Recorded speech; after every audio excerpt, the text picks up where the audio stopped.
Добро пожаловать на наш YouTube канал Hardrest Info. В этом видео я вам расскажу, как сделать сброс настроек на устройстве Garmin H540.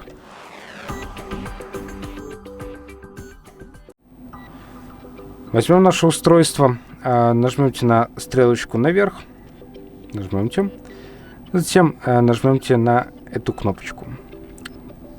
Тут выберем пункт настройки, прокручиваем вниз, выберем пункт система. Прокрутим еще раз вниз до пункта сброс устройства и нажмете. И тут можем выполнить сброс до настроек по умолчанию и удалить все данные. Я выберу сброс до настроек по умолчанию и нажмете на галочку.